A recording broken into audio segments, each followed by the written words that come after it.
Hey, welcome to another edition of Thunder Talk. I'm Ray Wagner, the host. This is Brian Gratz, the coach. Coach, talk to you a little bit about the games this weekend. Start off on maybe a lighter note. Got to meet your parents, I want to say like 2 weeks ago. Your daughter over the weekend. Yep. Adorable. Wouldn't stop eating the cotton candy to talk to me, but it's really good cotton candy in her defense. Yeah.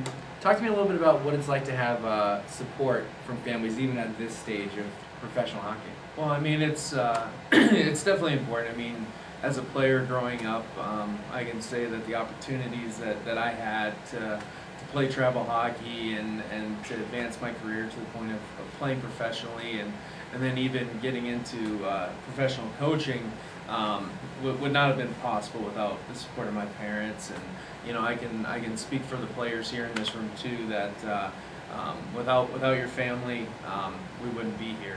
And I know that the group of guys that we do have are very, very humble in that respect, and it's great when their family members come to town. I know Curtis Meganson's parents came in and did a team meal on Sunday for everybody.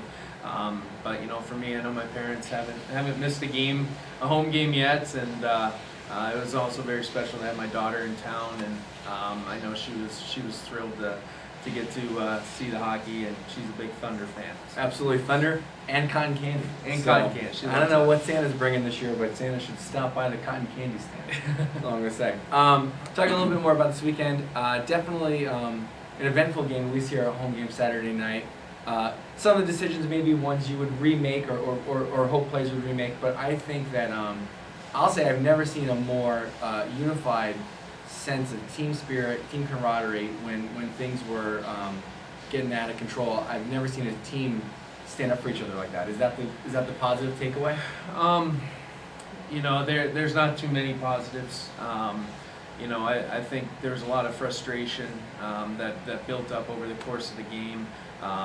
You know, I felt that the penalties, the minor penalties that were called against us were penalties, and are things where our guys need to be a lot more disciplined. But you know, I guess you can take away the fact that, you know, we stood together and stuck up for one another, and as a positive. But I would have liked to have seen us exercise a little bit more control in some certain areas, and including myself and John with the other coach there in Peoria. I got a lot of respect for him.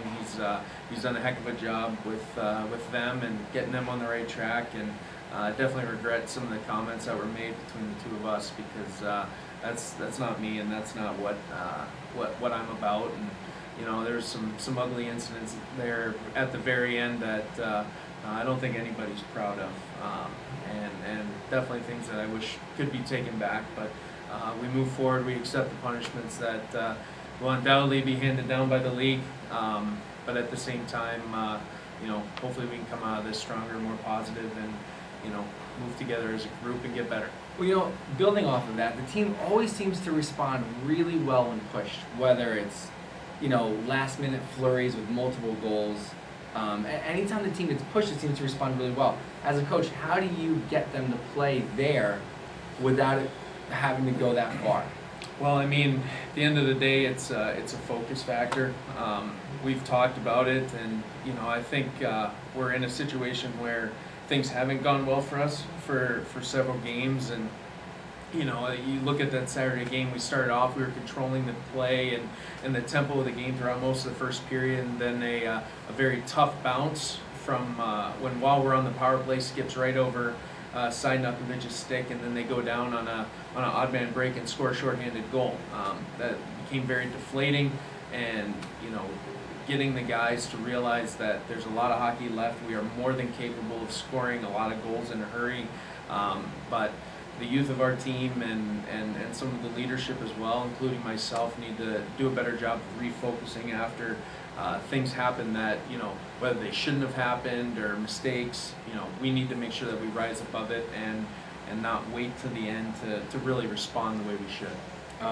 Last question. Tim from Bloomington wants to know, with the younger guys, what kind of music are the boys into? What kind of songs you hear on the bus? What are you hearing here in the locker room? Well, in the locker room, it's a very eclectic mix.